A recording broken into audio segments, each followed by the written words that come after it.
Hey, I'm Jeremy from the Brother Bicker Band, and this is Storm Chaser off our new album, Another Kind of Train.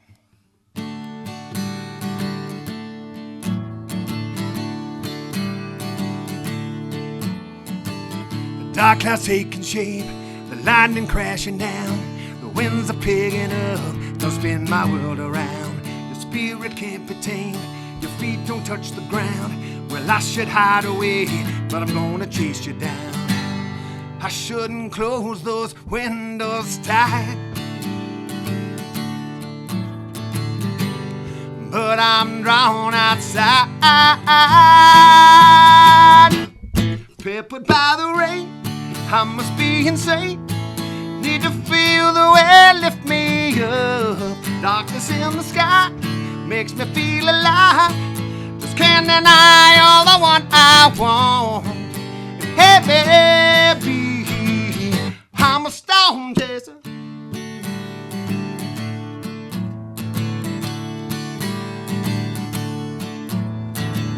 The wind begins to howl, the truth is in the sky.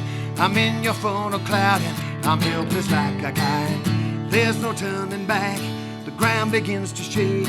Even with the warning bells, you're worth the heartache. I shouldn't close those windows tight, but I'm drawn outside. Peppered by the rain, I must be insane. Need to feel the wind lift me up. Darkness in the sky makes me feel alive. Just can't deny all the one I want. Hey baby, I'm a storm chaser.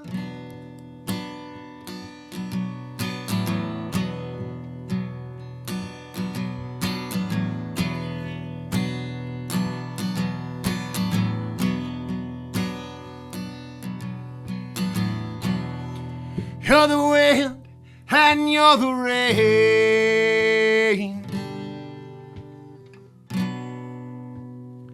You're my thrill, you're my pain. Peppered by the rain, I must be insane. Need to feel the wind lift me up. Darkness in the sky makes me feel alive. I can't deny all the one I want. Hey baby, hey baby, hey baby, I'm a storm chaser.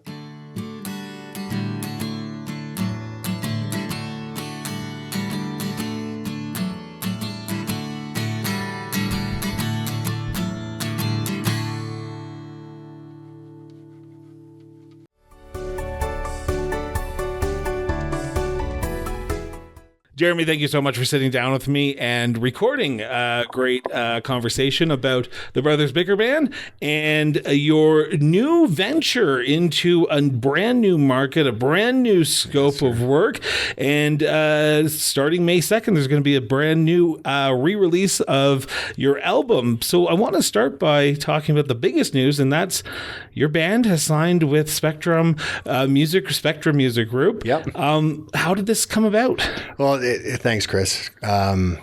Great talking to you. And it's an interesting story. We actually are the company that we had our website with previously. They did a lot of kind of send out emails, and it was artist growth and that kind of thing.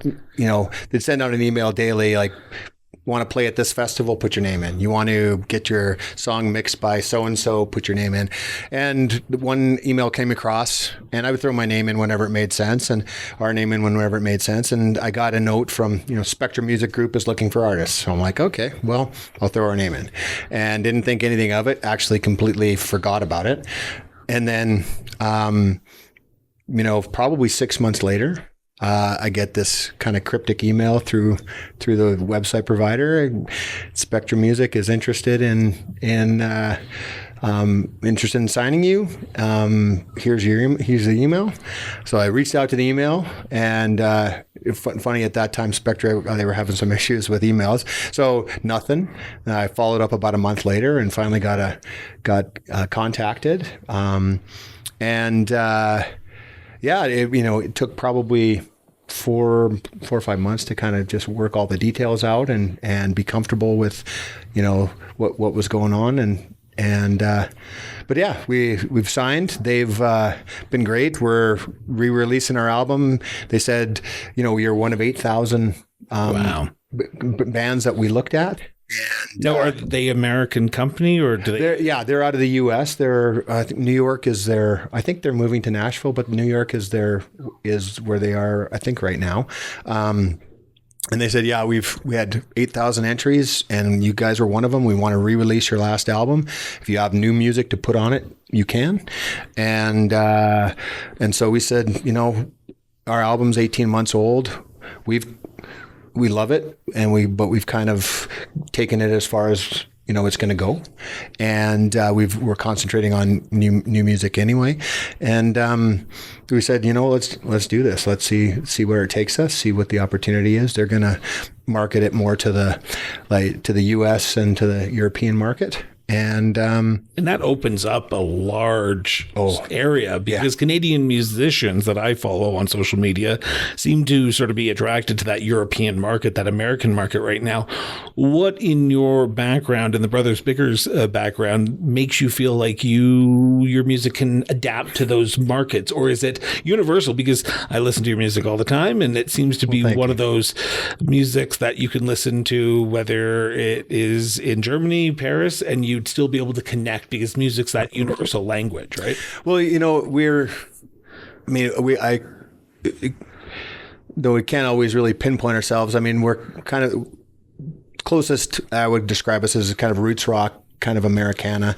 And, we're kind of a throwback and comfortable music that, even though we're original, I think there's a familiarity to what we do and that people respond to. And, the U.S., the biggest music market in the world, but also the biggest, for that kind of roots Americana music. And there's a large sections of Europe where that music's making a comeback and quite popular. So, for us, opening those potential doors for us is something that we're really excited about. So. Was it an easy yes to say to re-releasing Another Train? Because there might be some indication that you say, okay, we've done it, we've moved on, now we want to do something else, but this is a whole new venture for you. So was it an easy yes, let's re-release it, but potentially add those new songs? It was, we thought about it a lot. And, it is interesting because we had... with the Bobby Collins at Spectra said,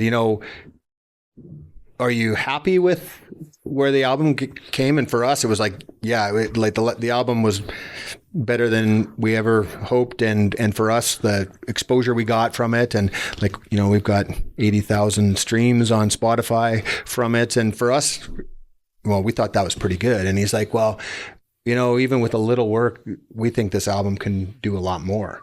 And so did you have to go in and re-record? No. So okay. So it's interesting. We did have to basically pull down the album from all DSPs and all streaming, and we pulled down the official videos from YouTube, and the amount of exposure we've gotten in Canada is minimal compared. And, he's like, nobody else knows that this was ever an album. We'll pull it down. We'll add those two. We'll, if you want to do more different cover art, you can, and we'll take it that way. And so that's what we've done. We're super excited about the potential and the possibility. So there's 2 new tracks on the re-release version, but let's call it the new album. The new album. Yeah. Same name, I'm assuming? Yeah, Another Kind of Train. Yeah. Another Kind of Train. So I want to talk about the 2 albums, the 2 new songs, because I have listened to them on repeat since you've sent them to me, because I fell in love with one, and then I listened to the other one, and I said, okay, now I have to actually go out and buy this album. So now I feel real. So So that's awesome. You're going to have someone at least buy one album in Calgary. I want to talk about Take My Gun for a second, because this is an original new. This is one of the two. Yeah. One is a cover. This is the original. You listen to the song, and it's a not different from your type of music, but it sounds so unique and so authentic. There's so many genres that you could place it into. How did this song come about? So this was one that Tom and I were kind of the original members of the band, and he brought this one to the table. But it was it's probably about a year ago, and like we knew immediately that this was a winner, right? And we have two female singers that joined us. Janelle and Claire joined us after, basically right as Another Kind of Train was first being released, and I've always had this vision of, like a Fleetwood Mac, right? Where we have the luxury of four Tom and I sing, Janelle and Claire sing. We actually, our newest member, Taylor Miles, our drummer, he sings as well. And having that flexibility and that ability to bring different looks to the same band, I'm really excited about. And Take My Gun, Tom brought this, and he's like, and we're like, yeah, this is a winner. And he's like, Janelle needs to sing this one. And was she on board right away? Oh, of course, yeah. Because her vocals in it is so powerful, and kind of ghostly, and if that makes sense. Absolutely, because you listen to it and you're like, I feel like I'm listening to something in the 80s, but it's so meant for today's era. Yeah. Well, I like to describe it. It's our Quentin Tarantino meets the Man with No Name meets Thelma and Louise. And so who's going over the edge at the end? Yeah, exactly. And she brings this ghostliness, this sensuality, this this mournfulness to it, and it's, you can tell her passion when she's singing it too, because you really fall, like, there's types of music that you can listen to and you get lost in, and it's the song that you actually get lost in, because it took me until I realized that I listened to the whole song that I actually had gotten lost into the vocals, the music behind it as well, because it's a unique sort of soul-wrenching experience. When writing that and when listening to that for the first time, what did you think of it?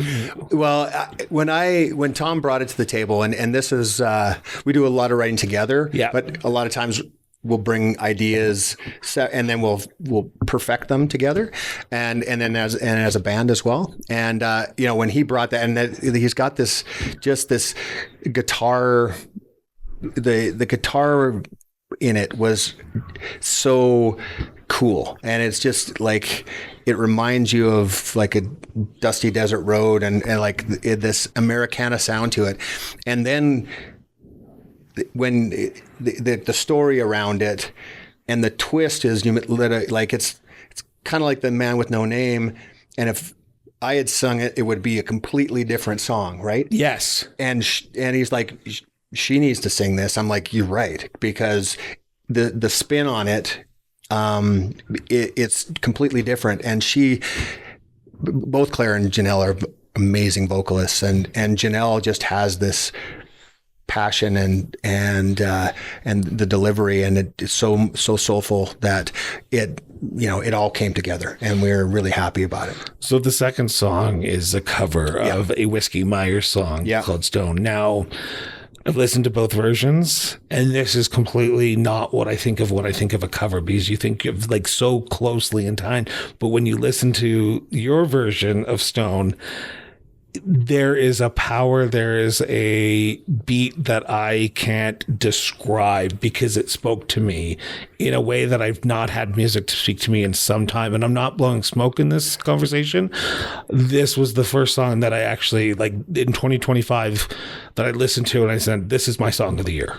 Oh man, well, thank you. That is awesome. I So appreciate that. what was the decision based on doing this cover? Because you could have chosen many, Yeah. but this is a song that I'm just going to say, if you haven't listened to it and buy the album, I highly recommend it when it comes out on May 2nd. Listen to this song over and over again. It will speak to you. What was the reason behind this cover? So Whiskey Myers came into my kind of Spotify, random playlist, probably 2019. And during COVID, I binge watched Yellowstone. Yep. And they are in like episode 3 of Yellowstone, and they play this song in the show, and I immediately fell in love with it, and it connected with me, and I brought it to the band. And honestly, initially when I brought it, they weren't really sold on it. Really? Yeah. And then I kind of kept force feeding it. And then Janelle and Claire Janelle still is, Claire was members of the local Calgary vocal ensemble, Rev 52. Yep. And I had this brainwave that we went into the studio to Blue Willow Studios, which is out by Carsland. We went into it with Curtis Schultz, who was our producer for it. And we did 3 songs. We did Take My Gun. And then I said, you know what, for Stone, and we had a new Christmas song called Rocky Mountain Christmas, which we're going to talk about in a few seconds. This is awesome. And I said, you know what? I want Rev to be involved in these 2 songs. I want full choir. The only thing that could make Stone better in my mind was bringing more vocal power to it and having a full choir. Was this the first time you worked in that type of ensemble? Yeah. So that's a big swing, and it knocked it out of the park. Well, thank you. And you know what? John Morgan is the musical director for Rev 52, and through Janelle and Claire, we've gotten to know him over the past couple of years. And I brought the idea to him, and he's amazing musically. I've never met anyone who, I thought Tom was good. Tom was great, but he actually made notes and stuff and put our stuff into real music. We've never done that before. And then he took it back, and he did all the scoring for it, for all the vocal parts. And then I remember going into their rehearsal studio before we were going to go into the studio. And I was like, I had frisson when the French saying when you get goose pimples and chills down the back of your neck listening to it. And both songs, it was incredible. And we went into Blue Willow Studios. Kurt had never recorded a choir before. Blue Willow had never done a choir before, so it was kind of a first for everybody. And how was the process of making the arrangement? Because taking a song that is an established song and then making it your own, and you made it your own, and with the arrangement that you've done, you've brought in an ensemble that I can imagine, while trying to stick true to what the original story of the song was about, you've made it into a song that is truly Canadiana. Yeah. And it is something with the band is that, it's greater than the sum of the parts. And so when we started pulling it together, Ben put in his organ, Jim put in his bass. We recorded it with our previous drummer, Matt Daw. He had his parts. Tom never ceases to amaze me what he brings forward to the band and the guitar parts. And then I remember recording I wanted to make sure that whatever we did, Janelle and Claire were not just thrown in with the choir. Yeah. And that they had their own parts. And the outro parts, Claire has this vocal, it's probably a 2-minute outro. And Claire and Janelle put this vocal outro. Claire did it in one take before in the scratch track. She did it in one take, and we kept it. Like, she didn't even have to come back. We weren't planning on using it, but it was too good to not use. And it was just this, it all came together. And then when the choir came in and recorded, and we were all there, and it was just this religious moment for us. It was absolutely incredible. And it's something I'm really, really proud of. Like, and I hope Whiskey Myers gets to hear it one day. So bringing together the original songs that you had already produced and putting these two new songs, you get a different feel for the album then. What do you say to those who are fans of yours already, and now you're re-releasing with two new albums? How is this going to be different? Or are you still the same Brothers Bickers that you were in 2023 when you originally released the album, now in 2025 under this new group? I mean, I think we aren't the same group we were in 2023. I like to think that we have this evolution of sound, and we've been writing, and we're going into the studio again in next week for another single that we'll release eventually. But we've been creating and continuing to work together, and the more we work together, the more our sound evolves, and and vocally and with guitar and we've definitely moved on from 2023, but when we go live, we're still the same band live. And we have a lot of fun. We have a lot of really electric show, and I don't know if I answer your question. No, but you spent many years performing live, and that's the great thing about your band is you've mastered your craft by performing live in Calgary and across Alberta. For those performances that you have been doing live with your bands, how has that made you a better group going into this new venture of working with Spectra Music Group? You know what? It's like, I think it builds we perfect our craft. Like are you a better band than you were in 2023? Absolutely. Yeah. We're a better band. We rehearse every week. We're always creating new music. We've always got something on the back burner. Confidence-wise, being there and being able to perform in front of people is always, builds that confidence. And and like I feel that we're kind of on this verge of.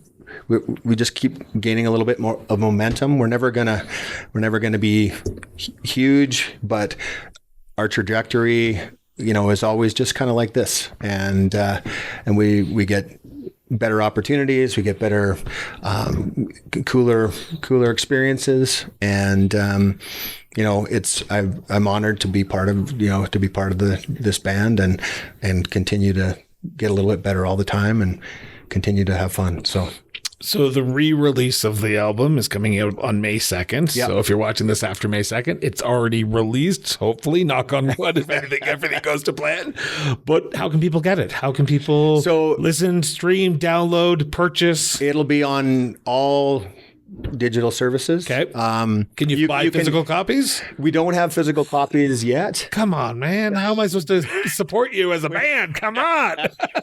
we are definitely we're definitely thinking about that. I would love to have a record and actually have an LP out and one of these days.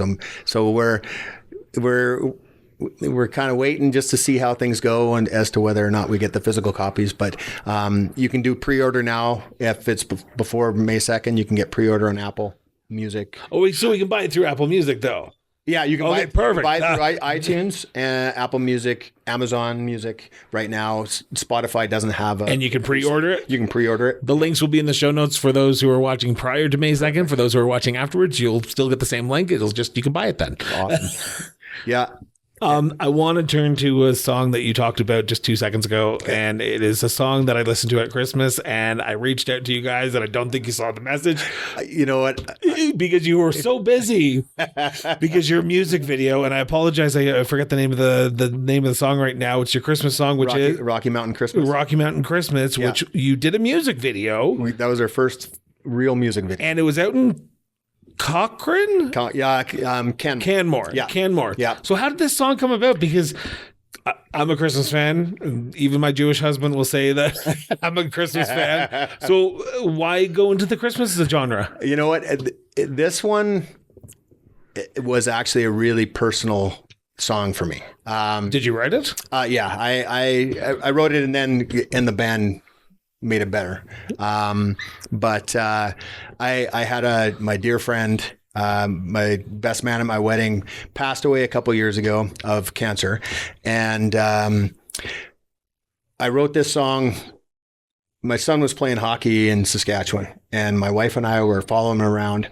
And this was about 6 months after he'd passed away. And we stop at a gas station, and she goes to the bathroom, and I'm walking the dog around the gas station, and the chorus comes into my head. And I went to university in Colorado, so that's where I knew Mike from. And originally it was kind of like me dealing with the loss of my friend, and then I knew his. Basically, his wife, he was a high school sweetheart. And I met her the day after I met him. And I started just thinking about her and what she was feeling. And then the whole idea of going back. I haven't been back since to Colorado, but the idea of going back and how that would feel. And that's kind of how it all came about. And then the whole idea about the choir and adding Rev 52 to it. And then the music video, we worked with Ryan Northcott with Media Pop, and he's a Rev member as well. And him and I started talking, and I had this idea of for the music video. We'd film it in Canmore, and then the underlying story of kind of going back home without the person that you love, and that's kind of how it came about. So it's one of the songs that probably means the most to me of the songs that we do and that I've been a part of, and I was so happy with how it worked. And you know what? Christmas song, everyone kind of wants a Christmas song just to say you got a Christmas song. And the good thing about Christmas songs is next Christmas, it'll be still be there. To write down, how do I ask this question? I did not prepare this question, so I apologize if it comes off a little weird, but no worries. To leave a lasting legacy, a lasting note to your friend who had passed, looking at that song, listening to that song, do you ever think of what he would have thought about it? I do. I think about him a lot. I feel like we're bonding right now, Jeremy. I apologize, but your story has touched me in a way that, anyway. You know what? I do. And Angie, his wife, she's coming up next month to visit us. When Mike got sick, I was hoping he could come up one last time to Calgary, and that didn't happen. She's coming up, and I think about him. I think about him often, and I still get a little bit emotional every time I listen to the song or I see the video. But you know what? I'm proud that I could put that down and have that, be able to honor his memory. And when we did, as part of it, when I was recording it, it's like, I want to do something more than just release the song. Yeah. And so, everyone's had cancer touch them, obviously. And speaking to the choir here, man. And my niece, when she was 10, she had childhood leukemia, and she's 16 now, and she's fully in remission and doing awesome. But it was so I talked to my sister-in-law, and who can I work with to like have a release where we could raise some money? And she got me connected with Cynthia Young, who's her son, 2,000 days of cancer. He's in remission now. He was 3 when he got cancer. So we, through Rocky Mountain Christmas, a cancer fundraiser in November, and the plan is to do it again. And please tell me when, so I can come out and support and like get that out, the message out as much as I can across Western Canada. I appreciate that, and I definitely will. And but we were able to raise, I think, almost $15,000 in for that thing. So it is. So we released the video at the same time. That was the first time anyone saw it was at that event, and we were able to raise money and honor Mike that way as well. So it was, it's as horrible as things are. It's a shining light in it. It's a shining Christmas tree light. Yeah. The star on the top of the tree. So it's, and I hope it lives on and we are able to continue to do some good with it too. So it now makes me respect you even more.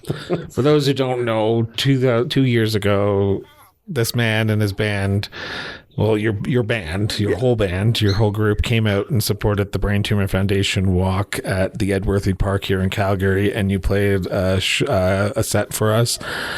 And you've honored us to come back this year on June 6th at the Bonus Park this year at 8 o'clock. The walk starts. You're going to be playing us off.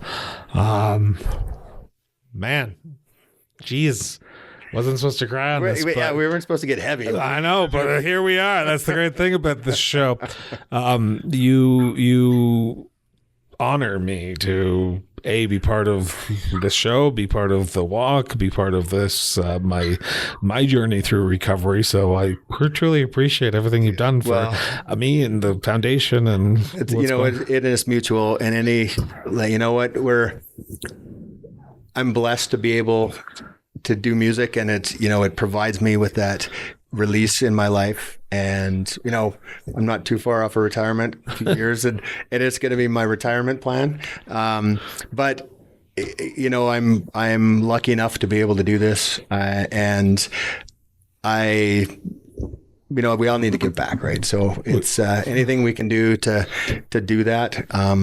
And we all feel the same way in the band, and it's one of those things that makes it all worthwhile. So, Jeremy, I want to thank you so much. For those who want to pre-order the album, the links will be in the show notes below.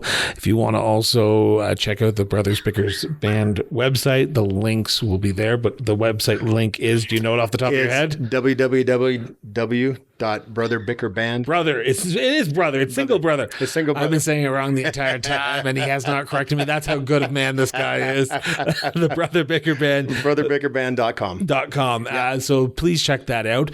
We'll be back in about 2 seconds. Jeremy is going to perform, and this is the first time this has ever happened in this studio. So we're going to see how this works. We're going to get a little acoustic set of one of his songs. Or maybe it'll just be black afterwards. There you go. Or it might be just cutting the credits right now. So we'll be back in 2 seconds, everyone.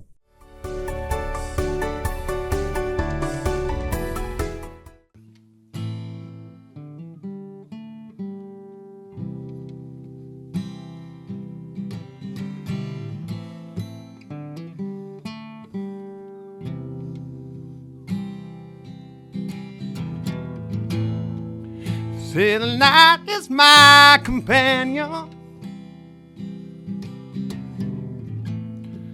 and the highway is my home.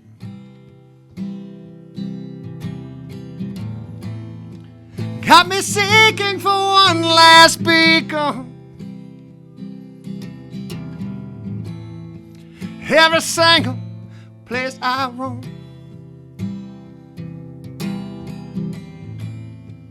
Say that Jesus was a poor man,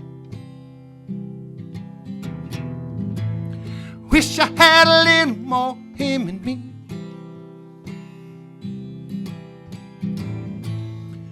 Make it easy to go on living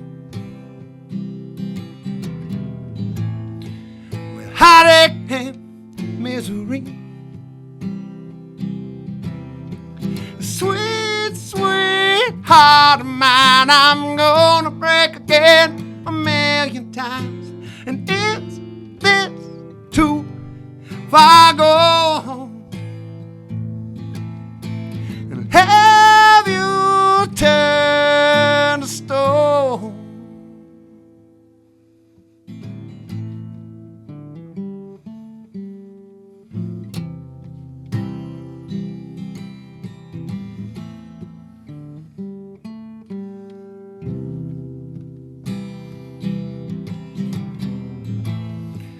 Well, I guess I got my bottle. I stay on it all the time. But it keeps me smiling and singing. Helps to sleep a little bit better at night. Say that life is like a dagger. Backstage is full of parasites. They'll love you and drain you of everything you want, just to feel better about their life. Sweet, sweet heart of mine, I'm gonna break again 1,000,000 times. And is this too far gone? Have you turned to stone?